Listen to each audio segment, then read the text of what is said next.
We begin today's show looking at the crisis in Sudan, where fighting between rival military factions has killed at least 420 people and injured close to 4,000 since April.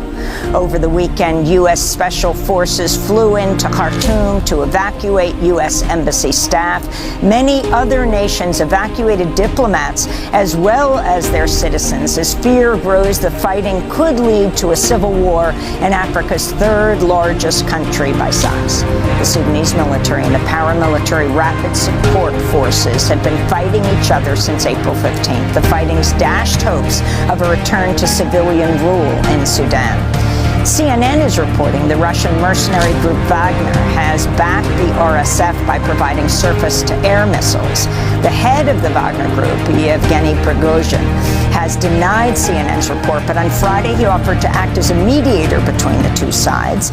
In Sudan's capital, Khartoum, many residents remain trapped with dwindling supplies of food, water, and power as Sudan experiences a near total collapse of internet and phone service.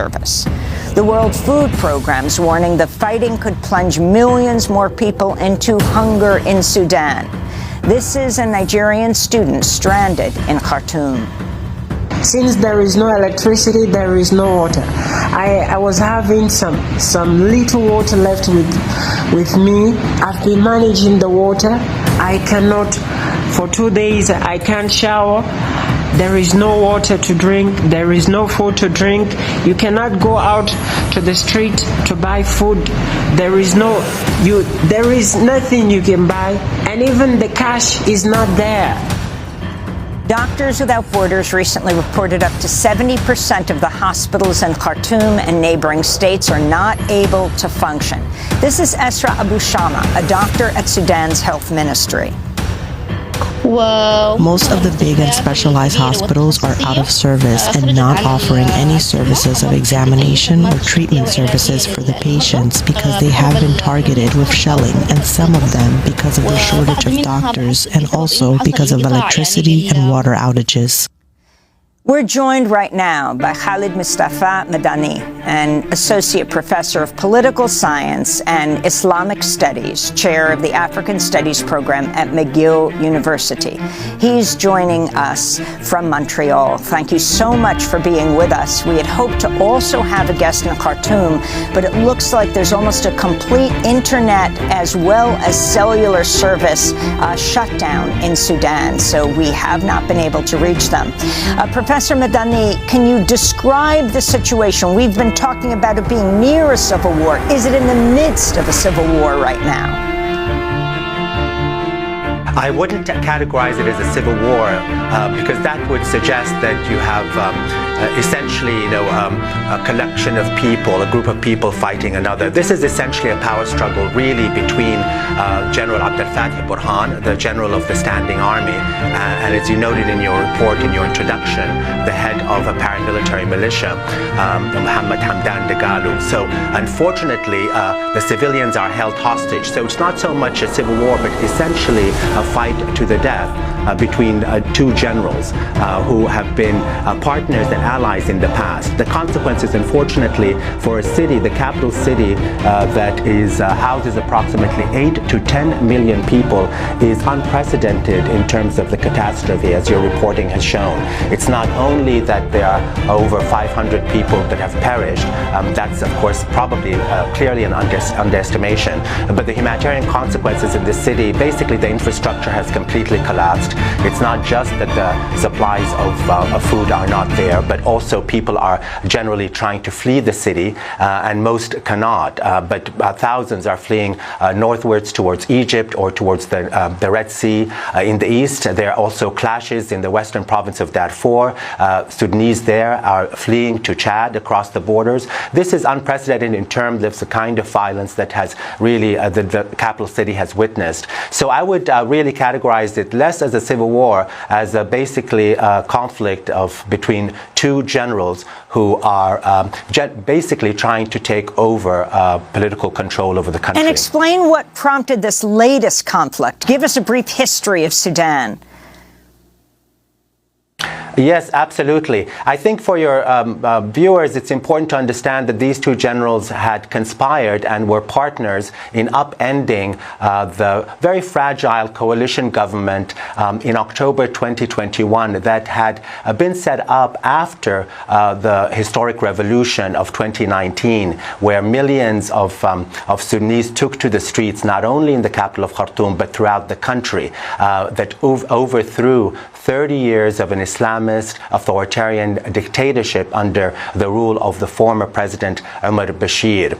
After that revolution, there was a coalition government that was supposed to oversee the country to transition towards a civilian democracy and elections that would consolidate that. But on October 2021, both of these generals, one was the head of the army and his deputy was actually now is the head of these militias, Dagalu, decided basically to wage a coup to upend that democratic experiment or the transition to democracy. Following that, protests in Sudan continued.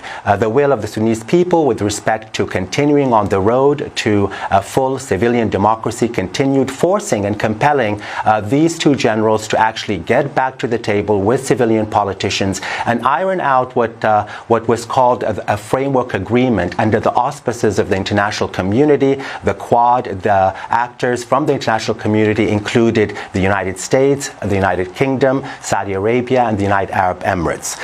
That framework agreement was supposed to restart and revitalize this transition to a civilian democracy. But there were three essential contentious issues that really have sparked this particular conflict. One of them had to do with the issue of accountability, that is transitional justice, the accountability on part of both these generals, because on the one hand, Hemeti had been accused of violence in the Darfur region. He was responsible for really thousands of civilians in Darfur, putting down that insurgency in the 2000s.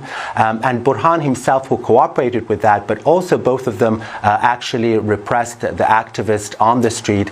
In June of 2019, both of them and their forces essentially killed over 100 activists that had been in a sitting trying to energize this revolution.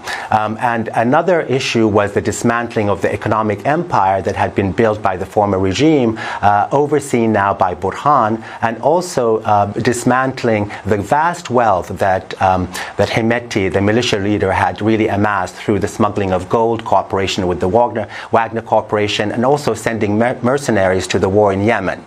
These were two essential kind of contentious issues. But the one that really sparked this conflict was an issue over integrating the paramilitary militia into the standing army. That is really where the dispute emerged, leading to this horrible conflict. On the one hand, General Burhan had wanted the paramilitary militia to be integrated within the course of 2 years. Very quick integration, after which he could consolidate his rule over the military establishment. On the other hand, Hemeti, or Dagalu, the head of the paramilitary militia, wanted this to happen over the course of 10 years, essentially basically rejecting integrating his paramilitary forces into the national standing army. It is at that point that both decided or calculated that they had to actually defeat their rival. Quickly, Dagalu, the head of the paramilitary militia, began mobilizing even more forces in Khartoum and throughout the neighborhoods of the capital city, and also attacking an airport in Merowe in northern Sudan.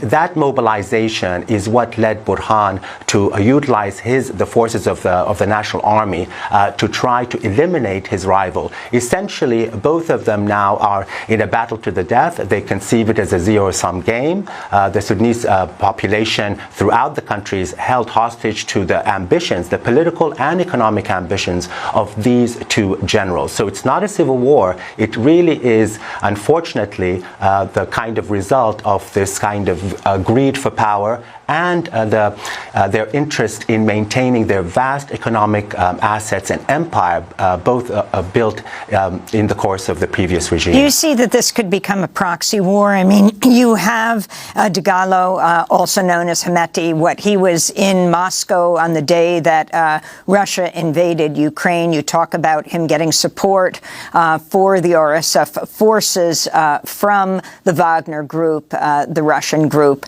And, of course, then you have the United States there clearing out its embassy staff, about 100. There are still 16,000 Americans. Italy clearing out both its citizens and its staff. Saudi Arabia doing the same. Talk about the significance of all of this. And is this also a fight over resources, as you mentioned, gold? Yes, absolutely. Well, it is. There is no question that there's a very good chance, unfortunately, that it would devolve into a proxy war, because these two generals had already been utilized as proxies by certain powers.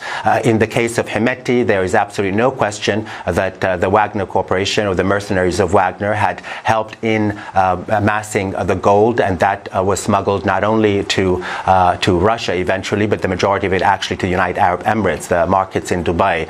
That's very important. As I said, he also served in the past as a mercenary, being sent to Yemen at the behest, in support of Yemen, of Saudi Arabia and United Arab Emirates in that war. Another very important aspect of Hemeti is that he does have close link with the Haftar, Khalifa Haftar of the Libyan National Army, who had also supported him. Hemeti had also sent soldiers from his paramilitary militia to Libya to fight under Haftar in that war in 2019. Many of them have returned, however. That is with respect to Hemeti. With respect to Burhan, his links with Egypt are very, very strong. Sisi in Egypt supports him because he's very much opposed to a democratic evolution in Sudan, but also deeply concerned about Egypt's interest with respect to the Nile waters. What I want to emphasize in terms of answering your question in this context is the strategic location of Sudan. I think many people are unaware how important it is located. It not only borders the Red Sea and the Indian Ocean, which is so important. Russia historically has really wanted to have a naval base there and had been working out an agreement to do so. That, of course, is a great concern to the United States and, of course, Saudi Arabia and the United Arab Emirates. So there's a scramble for control over the strategic location of the port in Sudan on the Red Sea. Sudan also, of course, shares the Nile waters with Egypt and Ethiopia. Those two countries, as you probably know, have been in conflict and in tension over the establishment of the Ethiopian Renaissance Dam. Egypt in particular has been concerned. South Sudan, for those viewers who may not be aware, does have a great deal of oil. It exports to China, but that oil has to go through a pipeline in Sudan.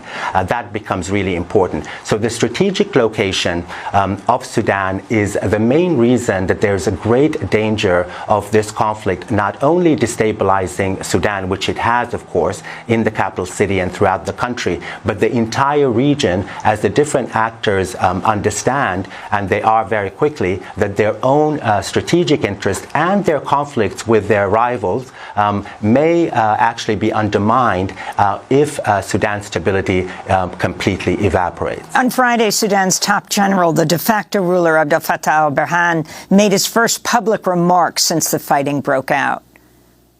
There remains hope that we are with our great people, and we will overcome this tribulation and emerge from it unified, strong, and coherent.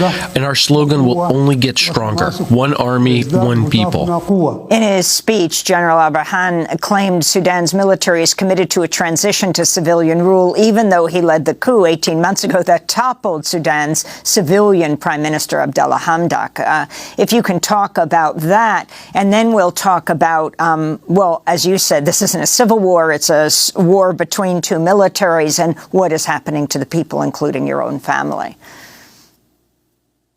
Absolutely, absolutely. Well, that's signaling that both of them, it's not only Burhan, but also even more so Hemeti or Dagalo, have insisted that they're fighting for democracy, ironically, that they're fighting for democracy and to return Sudan to that path towards transition, towards a civilian democracy. That, of course, is simply on their part propaganda to the international community. But even more importantly, I'd like to emphasize the reason that they're also stating that on both their parts is because of the sheer resilience of the Sudanese population that in their unanimity continue, despite what is going on, to insist that the Sudan's future must be predicated on a transition to a full civilian government. The reason they're both making these statements is not only to gesture to the international community and to generate their support. After all, the international community had committed themselves until recently, until this conflict emerged, to oversee and help support Sudan towards a transition to a civilian democracy. But neither of these generals, and this is why I'm not calling it a civil war despite the severity of the conflict, neither of them have a constituency among Sudanese. On the one hand, Hemeti Dagalo is relying almost exclusively on mercenaries that he has paid or pays out of his out of the smuggling of gold and his vast wealth, and of course utilizing them as mercenaries. And on the other hand, Burhan is really the head, not so much of the armed forces, but the top brass of the armed forces that are in Sudan referred to as remnants of the former Islamist regime of Omar Bashir, the National Congress Party. So on the part of Burhan, his only constituency is a very limited group of people who are fighting as much as they can, in this case at the cost of the Sudanese people, in order to retain the vast wealth of the deep state that the Islamist authoritarian regime had built. That is the only constituency they have, and that is very important because it explains the lack of popularity with respect to Burhan on the part of the Sudanese population. On the other hand, Hemeti not only does not have a constituency among the Sudanese population, but at the moment he's using his militias in street battles where he's using the Sudanese population essentially as human shields because of the kind of strategies he needs to utilize, absent having kind of strategic weapons, including airplanes or fighter jets. He has to resort, and is resorting to these street battles in order to generate a military victory in the capital of Khartoum. So it's very important to understand that both have very narrow constituencies. Professor Madani, in a moment, we're also going to be joined by Jan Egeland to talk about the humanitarian activities in the area of non-governmental organizations and what they're able to do in Sudan. But I wanted to ask about your own family. You're trying to get your mother out. Are you able to reach her? Thank you for asking. Thank you. Like thousands of Sudanese, she is hopefully on the road from Khartoum. It's not only my mother, but my aunts, my uncles, my cousins. They've taken several buses. Like all Sudanese, we have relatives throughout the capital city, not just one neighborhood. Unfortunately, the communication is very patchy, and that's why your guest was not able to make it. It's a great concern for all Sudanese. It's a very long trip, very arduous. There are checkpoints, and the decision to leave is really based on basically the evaporation of any other kind of option. No one wants to leave their home, but it's not just about the shelling. It is also about, as your news reporting demonstrated, I think people need to be aware that people are completely running out of water and food, and also there are absolutely no medicines. So there is absolutely no choice except to leave the capital city and find refuge elsewhere.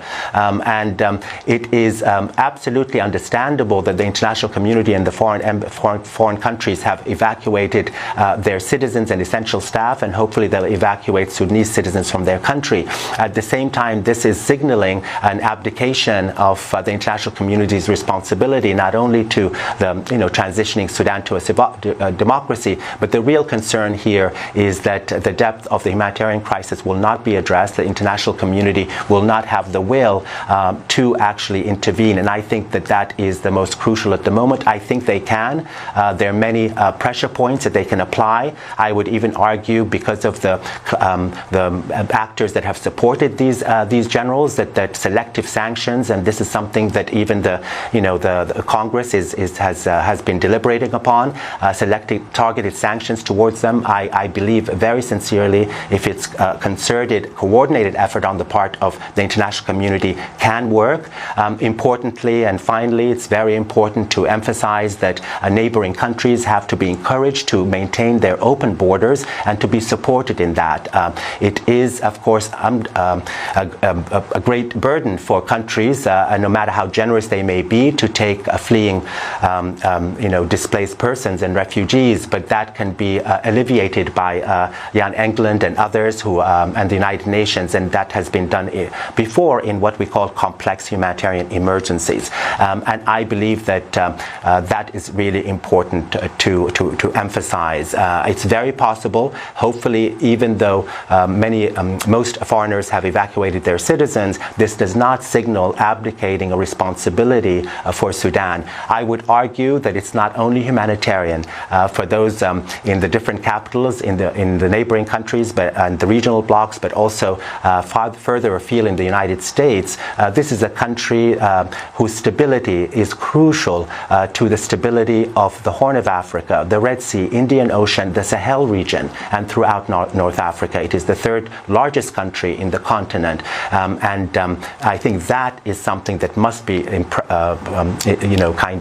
highlighted and reiterated to the international community. Khalid Mustafa Madani, we want to thank you for being with us. Sudanese scholar, chair of the African Studies program at McGill University, speaking to us from Montreal.